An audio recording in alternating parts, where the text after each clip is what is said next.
no oils. 90 essential nutrients. Limited calorie diet, no oils, 90 essential nutrients, plant-derived minerals, and antioxidants. This is the secret for longevity. Limited calorie diet. By the way, this data was confirmed by doing a meta-analysis of the longest-lived people on the planet, people that lived in the so-called blue zone. Some guy from Harvard years ago wrote a book called The Blue Zones, in which he described indigenous cultures around the world who had extraordinarily long lifespans. There are a number of them all around the world, and the guy from Harvard, being an MD trained in reductionistic methodology, thought to himself that, oh, it was something, genetic. There was something which was completely undecipherable by the mind of man that made these people live long. Something undecipherable by the mind of man, and they were guessing it, it's this, that, or the other thing, right?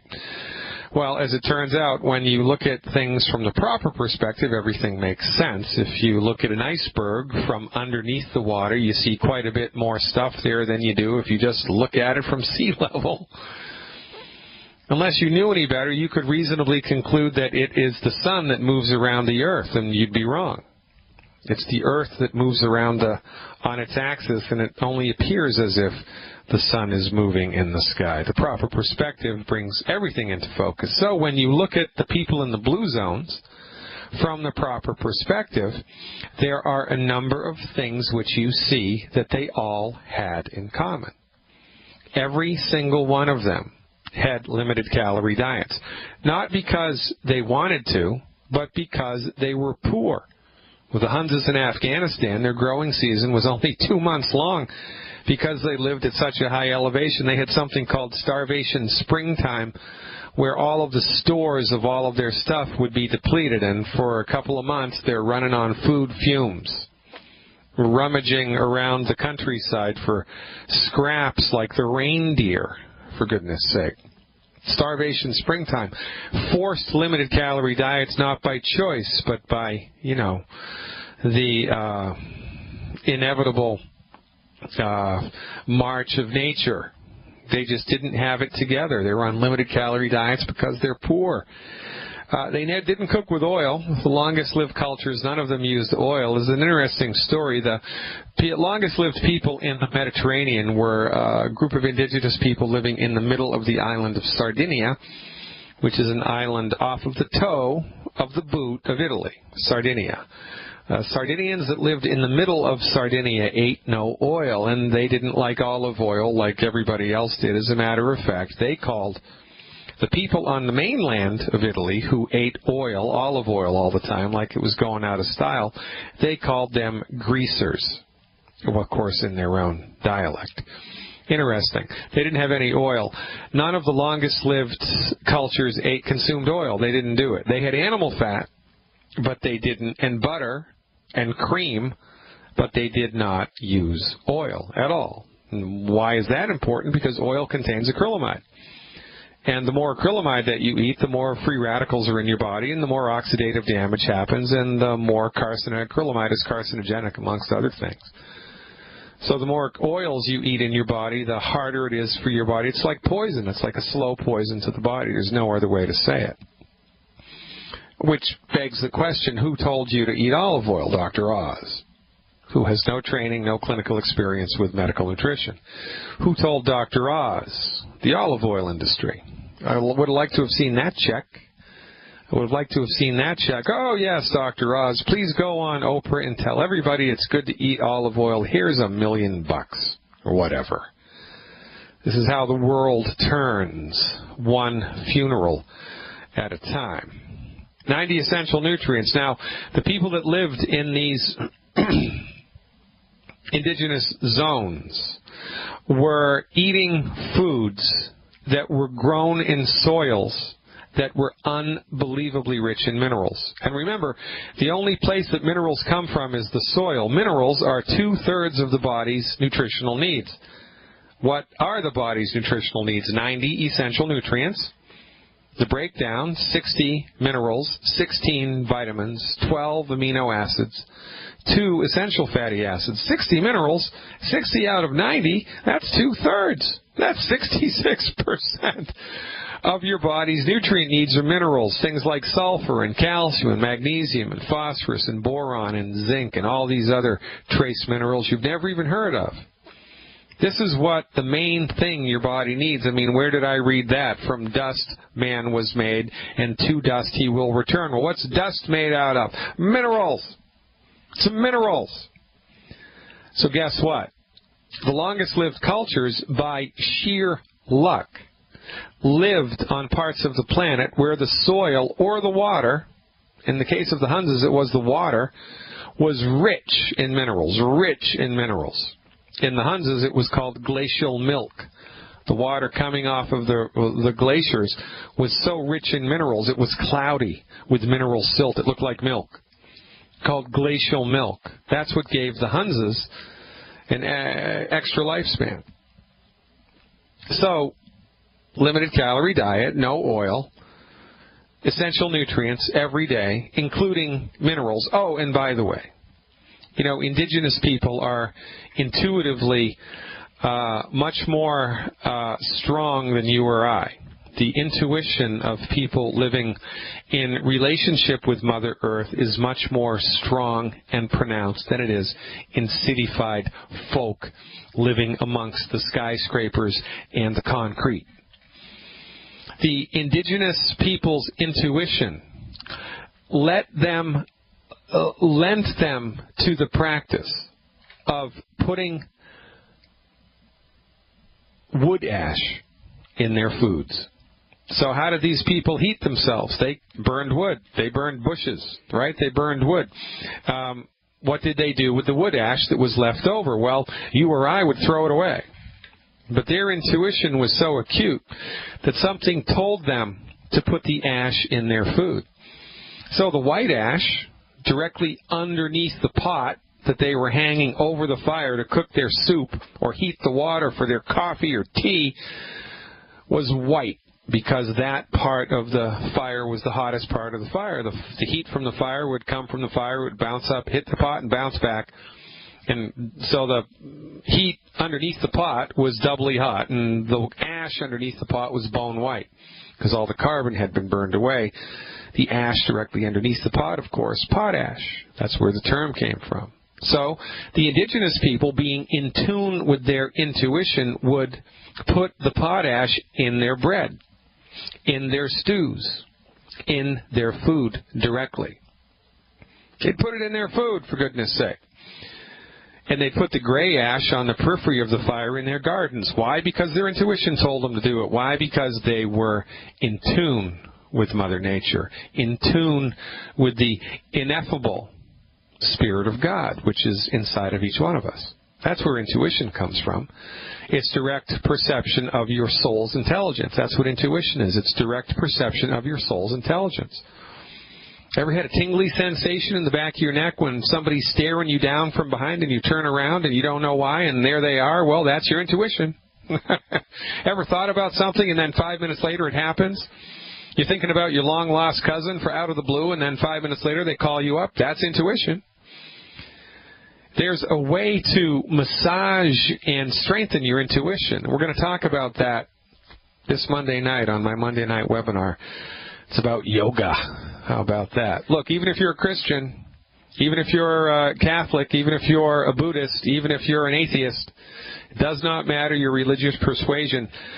Yoga will help you in your relationship to your own spirituality. It will, and I'm going to explain why this Monday evening on my birthday webinar, all about yoga.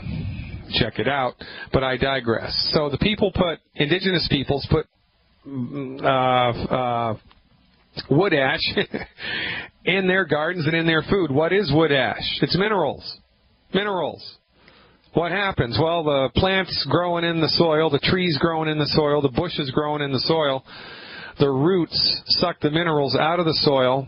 The plant metabolizes the minerals, turns them into colloids, and then we burn the plant, we burn the bush, we burn whatever it is for heat. Now, the heat of the fire degrades the sugars and the carbons and the cellular material, the fibers in the plant, but it can't degrade a mineral. You need a laser beam, you need a blast furnace to degrade a mineral, and then you only melt it.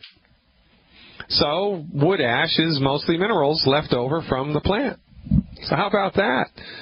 So, ironically, the indigenous people living in the blue zones were, by sheer force of intuition, mineralizing their bodies with wood ash, which made them healthier than you or I. Made them healthier than you or I because they were securing 66% of their body's nutritional needs every single flippin' day. Until you found longevity, you're getting nothing, nada, squat, zero. Well, maybe not zero. Maybe 10, 20, 30% if you're lucky.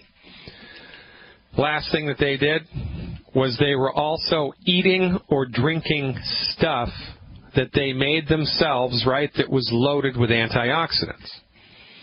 The Vilcabambas in Peru were eating a chocolate, not Hershey's chocolate, but a Vilcabamba chocolate recipe that had 20,000 ORAC points. They were securing 20,000 ORAC points of antioxidants a day. The average American gets 1,500. The average Canadian gets 1,200. And we get 1,200 and 1,500. They get 20,000. We die in our 70s after 20 years of pain and suffering, and they live to be over 100 with no doctors, no medical insurance, no hospitals. They're lucky if they have a roof over their head. Ladies and gentlemen, knowledge is power. Take your 90 essential nutrients, eat a limited calorie diet, restrict the oils, restrict the 10 bad foods, take the plant minerals, take the antioxidants, live long and prosper. And give me a call instead of going to your MD, 866-582-9933. Going to talk to Douglas in San Diego when we come back.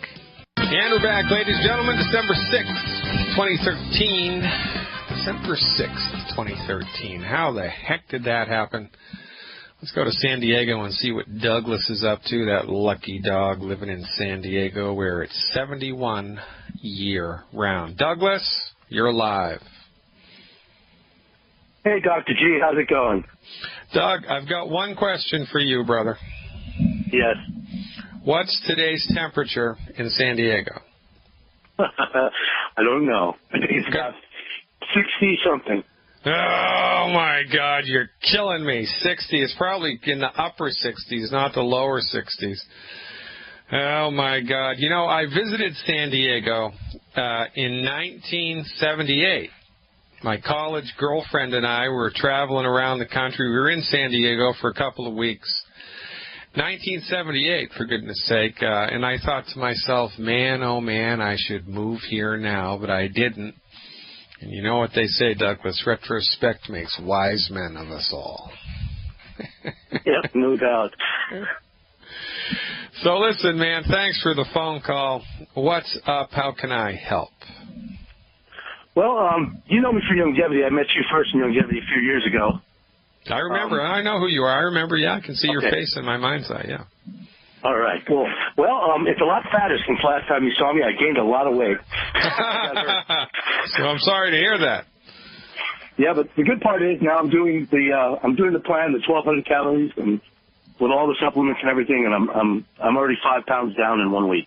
So well, there you go. 5 pounds in 1 week. That's great. Now you should reference the webinar that I did on weight loss because 5 pounds is about the max limit that I like to see people lose a week. We don't want to lose it faster than that because you can hurt yourself, but that's that's really great, Douglas. Good job, man. Well, that's where I got it from. I got it from your webinar. I'm now an insider on your well, that makes you the smartest man in San Diego. Fantastic.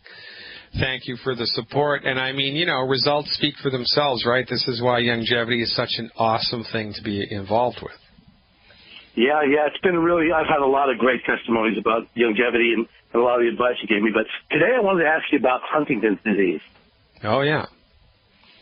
All right, well, go ahead. A friend of mine, his wife died already of Huntington's disease, and I was there at the last day before she died, praying with him, and it was pretty bad. And the main thing that's my question today is his children. The doctors, of course, told them their children that they have a good chance of getting the same problem and they're all scared to death now that they're going to, die badly like their mom. And I want to know what you could recommend possibly for something preventative, which is what you've always told, preventative. Well, first things first. I mean, if the MDs told the kids that they had a very high chance of being possessed by an evil spirit, turning into zombies and eating each other in the middle of the night, they would file a complaint with the state medical board, right? Right. Because that's just crazy. I mean, that's just crazy. When you hear somebody crazy talking like that, especially if they're in a position of power, especially if they have a medical license, then that behavior is suspect. I mean, you can't hold a medical license if you've had a felony charge. You can't do it because, we hold these people to a higher standard. Well, here's what I want the family members to do. And I want them to channel their grief. I want them to call the doctor up. I want them to record the calling. And I want them to say, doctor, which gene is it, specifically which gene is it that codes for Huntington's chorea? Which gene is it that codes for Huntington's chorea? You just told everybody in my family that they had a chance, a higher than normal chance of getting this. What is that information based on? What is the gene responsible? And is it autosomally recessive? Is it autosomally dominant? Is it a sexually transmitted thing? What is it? Because I need to know. And then the doctor will obfuscate, and the doctor will shuffle, and then the doctor will make up some nonsense, and then they should write a letter to the state medical board complaining that that doctor scared the crap out of them for no scientific reason. You need to take action like this, Douglas. The medical doctor has his head so far up his rear end, he can't even see daylight. Medical doctors tell people nonsense all of the time, and they genuflect at the altar, and they think that just because he has an MD after his name, he's got the secret decoder ring to all things scientific. It's nonsense. These are the same people that told us to put leeches on our body. These are the same people that told us to bleed ourselves to death. These are the same people that told us to take thalidomide in the vaccines. No problem. These are the same people that told us to take Vioxx. 500,000 people died from their advice. That's great. So look, and now I'm going to tell you what to do on the other side of the break to support and promote the structure and function of the central nervous system. But I want you to ride this one hard, man.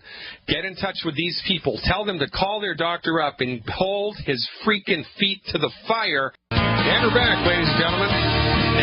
866-582-9933. Lines are open. 866-582-9933. We're talking to Douglas in warm and sunny San Diego about Huntington's disease, Huntington's chorea. You still with me, Doug? Yes, I am. All right. So let me tell you Dr. Wallach's understanding of Huntington's chorea, Lou Gehrig's disease, multiple sclerosis, Parkinson's disease, and to a lesser extent Alzheimer's. Okay. Now, from his point of view, I mean, after 26,000 autopsies, you start to get a clue, right? From his point of view, these illnesses are different arms of the same octopus, and they are all examples of oxidative damage to different parts of the central nervous system. Now, I don't know if you remember this from high school or college biology, but your brain and your spinal cord feed and control different parts of your body-mind. Some parts of your brain control your speech. Some parts of your brain control your memory.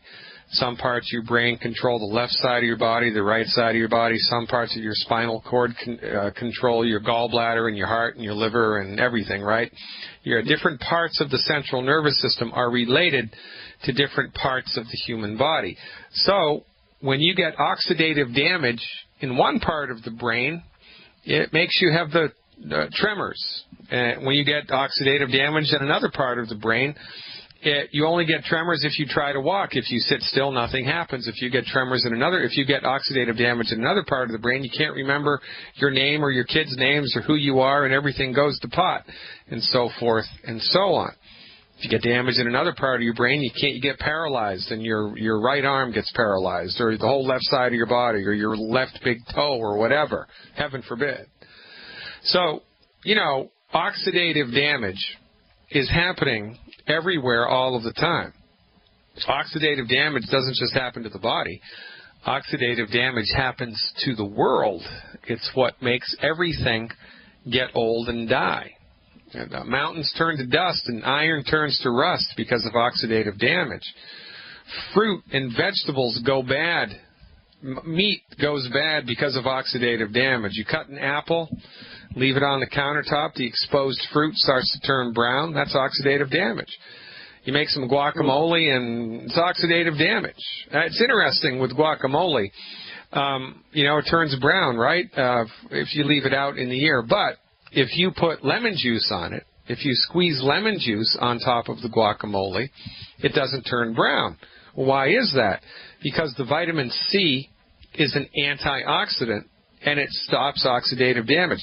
That's a fun little experiment to do to show yourself the power of antioxidants. Make a bowl of guacamole and cut it down the middle. Like, put something in the middle of it, like a fork or a knife or something, so it separates one side of the guacamole from the other. On one side of the guacamole, squeeze, a whole lemon. Just fill it to the brim with lemon juice. And the other side, don't do anything to. And don't put any saran wrap over it. Just leave it exposed to the air, and then come back in an hour and look to see how it looks. The side that you put lemon juice on is going to be bright green. It's going to look unchanged. And the side that didn't have that is going to be all brown, because that's oxidative damage. Oxidative damage happens everywhere all the time. It's happening in your body right now. Now, there are things that we can do to decrease the amount of oxidative damage that's happening in the body at any moment in time, because the body has its own fire department, which puts out the fires of oxidative damage. Antioxidants put out the fires of oxidative damage. The body's own antioxidant is called glutathione, and the body recycles and uses over and over and over glutathione in the presence of selenium. Now, one of the secrets of the longest-lived cultures in the world, the people that live in the blue zones, was they ate, by accident, food that was loaded with antioxidants. I mean, loaded. They got 20 times as much antioxidant in their food as we do, 20 times as much. And when you increase the antioxidant levels in your body through food or through nutritional supplements, you go a long way towards putting out the fires of inflammation and thereby living longer. So Dr. Wallach believes, and I concur, that these diseases of the central nervous system is oxidative damage that's happening in different parts of the central nervous system. Now, why in some person it goes to the spinal cord, another person it goes to the right lobe of the brain, and another person it goes to the left lobe of the brain, nobody knows. But nonetheless, the game is afoot here. So, when we see people with these illnesses, our recommendation is to support and promote the structure and function of the brain and the central nervous system, and to increase the antioxidant ability of your body. So how do we do that? Well, it's easy. Lean on Dr. Wallach, right? Healing is easy. It's not complicated. This is a brain and central nervous system issue, so what are we going to do? We're going to support and promote the structure and function of the brain and the central nervous system. We do that with the Healthy Brain and Heart Pack. We increase our antioxidant ability by giving selenium and nutritional supplements that are high in antioxidants. The most famous of all longevity supplements for antioxidant numbers is Triple Treat chocolate, right? One piece of Triple Treat chocolate has like 18,000 ORAC points of antioxidants, something like that. Is it 18,000? Is it 17,000? I can't remember. It's 16,000 something. Yeah, 16,900. So 17,000, right? So the recommendation to support and promote the structure and function of the central nervous system would be one Healthy Brain and Heart Pack and 2 bottles of selenium per 100 pounds of body weight per month. One Healthy Brain and Heart Pack and 2 bottles of selenium per 100 pounds of body weight per month, and as much antioxidants as a person can afford. Look, if they want to eat 4 pieces of chocolate a day, God bless them. If they can afford that, that's what I would do. And the final straw in this drink is cholesterol, because all of your nerves and 75% of your brain, man, that's just a remarkable number. 75% of your brain, 2/3 of your brain and central nervous system is made from cholesterol. So whenever anybody has a brain or central nervous system problem, it would be prudent to eat a diet that's high in cholesterol. Now, Dr. Wallach's recommendation, 12 eggs a day. Now, I don't know anybody that can do that. Actually, that's a lie. I do know people that have done that. And they've had remarkable recoveries from central nervous system dysfunction. So cholesterol, and then more cholesterol, and then top it off with some cholesterol. Even Harvard University agrees with us on this. And their recommendation is a diet that's 80% fat. 80% fat, right? Now, I'm not talking oil. We don't do oil, but we do butter. Right. We do butter. We do full-fat milk, full-fat yogurt, full-fat cheese, chicken with the skin, turkey with the skin, right? Cholesterol. Just go crazy for cholesterol, man. So that's it. Healthy brain and heart pack, selenium, as much antioxidants as they can afford in supplement form. And then, of course, you can educate yourself about the food value of antioxidants, because different foods have different levels of antioxidants. Green tea and cinnamon are loaded with antioxidants, right? So by making simple switches in what you eat, you can make a giant difference in the amount of antioxidants that are in your body outside of supplementation. So this is a good strategy.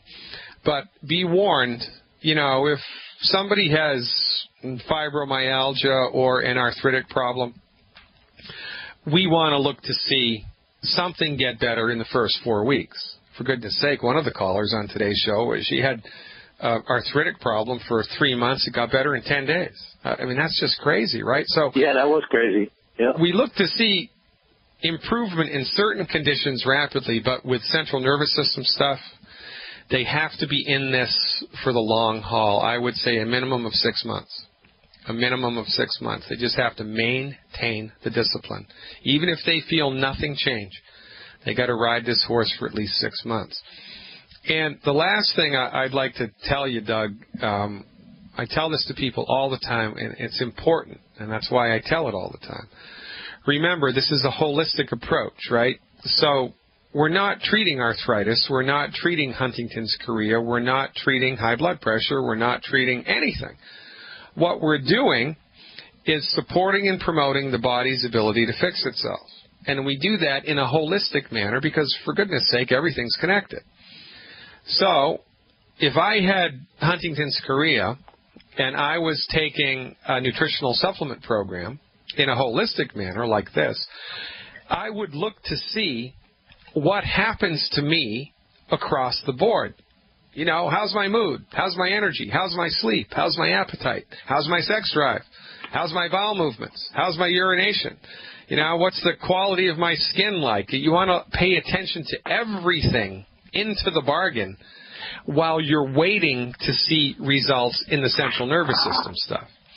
And if people pay attention to themselves in a holistic manner like this, they're often given hope to hold out for the long run, right? Because this is very much a long run here, helping people to get on the other side of this stuff. But every month, if they're doing things correctly, they should see improvement. And that's how we do it: 1 day at a time, 1 week at a time, 1 month at a time, and life is good.